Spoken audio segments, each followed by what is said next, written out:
Bom dia, meus amados irmãos, a graça e a paz do Senhor Jesus, louvado seja sempre o nome do Senhor. A oração é uma grande bênção que Deus nos deu para nós termos tanto comunhão com Ele, como desfrutarmos de muitas bênçãos que Deus nos cerca todos os dias. A oração é um instrumento que devemos fazer um bom uso continuamente.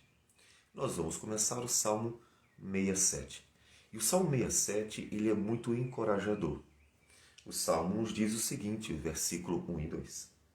Seja Deus gracioso para conosco e nos abençoe, e faça resplandecer sobre nós o rosto, para que se conheça na terra o teu caminho e em todas as nações a tua salvação.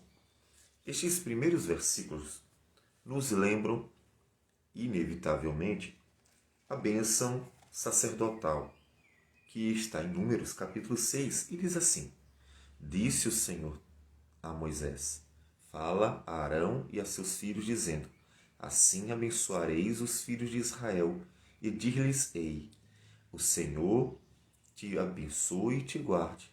O Senhor faça resplandecer o rosto sobre ti e tenha misericórdia de ti. O Senhor sobre ti levante o rosto e te dê a paz. Assim porão o meu nome sobre os filhos de Israel, e eu os abençoarei. Portanto, o Salmo é uma identificação com Israel. Que Deus abençoe Israel seria a ideia.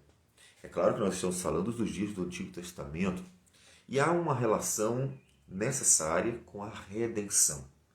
Uma necessária relação com a redenção, porque, como disse o Senhor Jesus em João, capítulo de número 4, respondendo à mulher samaritana, versículo 22, ele diz assim: Vós adorais o que não conheceis, se referindo aos samaritanos.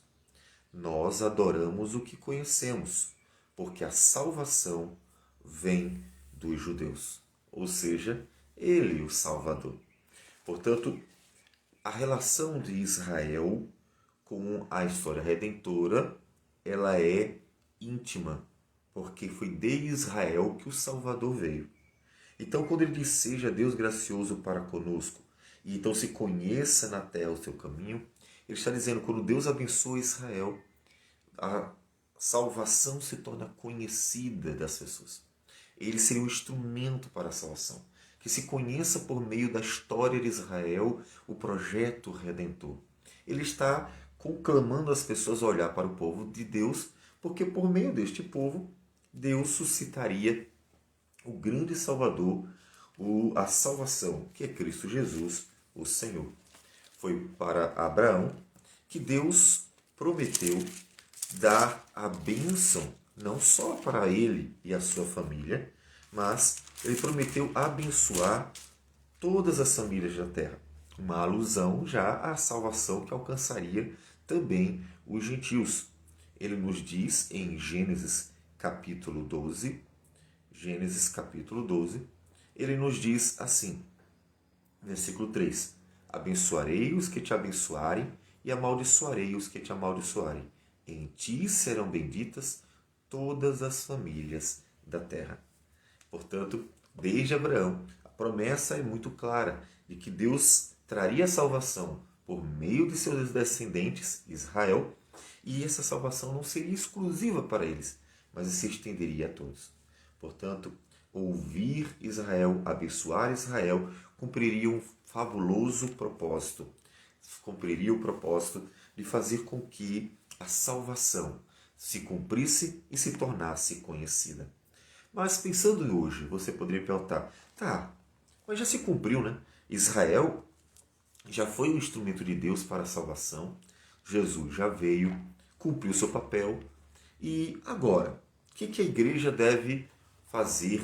O que ela deve aplicar à sua própria vida nesse texto que diz, seja Deus gracioso para conosco e nos abençoe e faça resplandecer sobre nós o rosto, para que se conheça na terra o teu caminho e em todas as nações a tua salvação.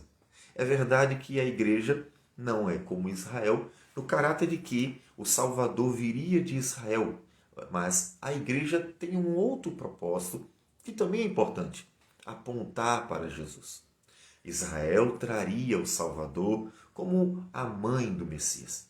A igreja, ela propaga o Salvador, Jesus Cristo, o Senhor. Por isso também é importante que Deus abençoe a sua igreja. Ouça as suas orações, como nós encontramos em Atos capítulo 4, quando, uma vez que os apóstolos estão pregando a palavra, surge o iniciozinho da perseguição. Então eles se voltam para o Senhor orando.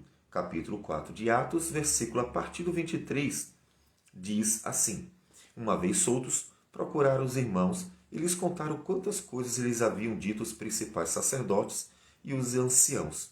Ouvindo isto, unânimes levantaram a voz a Deus e disseram. Então eles começaram a orar, a clamar a Deus diante do que aconteceu.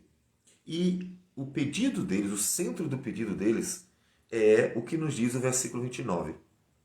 Agora, Senhor, olha para as suas ameaças e concede aos teus servos que anunciem com toda a intrepidez a tua palavra, enquanto estendes a mão para fazer curas, sinais e prodígios por intermédio do nome do teu santo servo Jesus. Deus ouviu a oração. Diz que o lugar tremeu e eles ficaram todos cheios do Espírito Santo. Abençoe-nos, Deus, e os confins da terra temerão. A igreja é ouvida pelo Senhor, é abençoada pelo Senhor, para que eu seja instrumento do Senhor para propagar a salvação. Em estar cheios do Espírito Santo, esse Espírito Santo, eles foram revestidos do poder para fazer a obra. Exatamente como pediram: intrepidez, coragem, ousadia, firmeza para não ceder diante das perseguições, das ameaças, dos males que poderiam vir sobre eles por causa da pregação da palavra. Portanto, a igreja é encorajada, com o Salmo 67, a ser um instrumento de Deus para fazer a obra do Senhor. E por causa disso, olhar para o que disse Jesus em Mateus 7, versículo também 7. Pedi e dá-se-vos-á, buscai e achareis, batei e abre-se-vos-á. Pois todo o que pede recebe, o que busca encontra, e a quem bate abre-se-lhe-á. Igreja, ore. Igreja, clama. Igreja, apresenta as necessidades diante do Senhor. Busca a vontade de Deus. Buscai o reino de Deus e a sua justiça, e as demais coisas serão acrescentadas.